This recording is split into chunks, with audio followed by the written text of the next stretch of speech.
और इससे पहले कि हम आगे बढ़ें, अभी अभी की ताज़ा खबर आपको बता दें। अब से कुछ मिनटों पहले आपने भी जो लोग दिल्ली के आसपास रहते हैं, एनसीआर में रहते हैं, आपने भूकंप के झटके महसूस किए होंगे, क्योंकि अब से थोड़ी देर पहले दिल्ली और आसपास के इलाकों में भूकंप के झटके महसूस किए गए। ये भूकंप काफ़ी तेज़ था और जब मैं स्टूडियो में था और जिस समय आप हेडलाइंस देख रहे थे, उस समय करीब 9:08 के आसपास ये भूकंप आया है और मैं यहाँ पर खड़ा हुआ था। आप लोग हेडलाइंस देख रहे थे और पूरा जो स्टूडियो है ये शेक करने लगा, ये हिलने लगा, पूरी बिल्डिंग जो है हिलने लगी। एक बार को ऐसा लगा जैसे शायद ये मन का वहम है, शायद मुझे ही कुछ ऐसा लग रहा है, लेकिन फिर देखा चारों तरफ जो चीज़ें हैं हिल रही हैं। स्टूडियो में जो सामान रखा था, कैमरा रखा था, बाकी जो चीज़ें थी वो शेक हो रही थी, वो हिल रही थी। और उसके बाद थोड़ी देर के बाद ये कंफर्मेशन आया है कि दिल्ली और आसपास के इलाकों में ये भूकंप आया है। हमने, हमारी पूरी टीम ने इस समय यहाँ पर इस भूकंप को महसूस किया।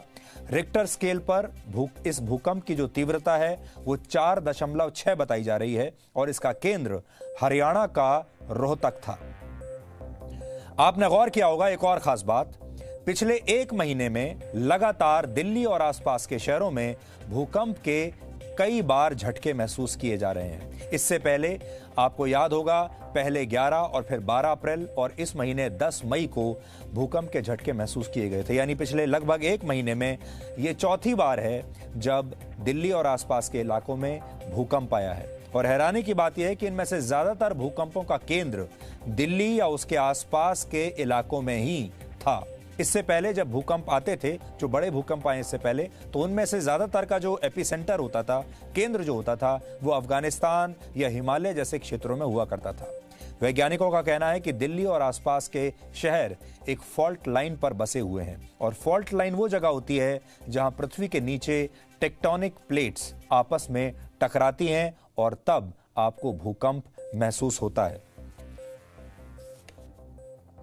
और दिल्ली देश की राजधानी है, वो सिस्मिक जोन 4 में आती है, जिसे काफी सेंसिटिव माना जाता है।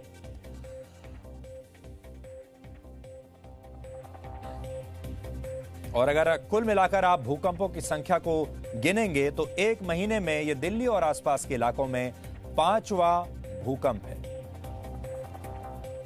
लेकिन राहत की बात यह है कि कोई खास नुकसान यहां पर नहीं हुआ है और सिर्फ भूकंप आया है। अभी तक हमें किसी जान माल के नुकसान की कोई खबर नहीं मिली है। लेकिन हाँ, बड़े हैरानी और अचरज की बात थी जब आप अचानक कार्यक्रम शुरू करें।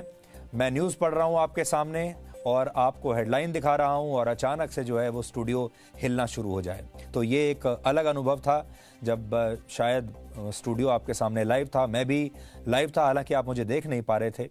और लेकिन अब सब कुछ शांत है, इसलिए अब हम आगे बढ़ सकते हैं और आपको दूसरी खबरें दिखा सकते हैं।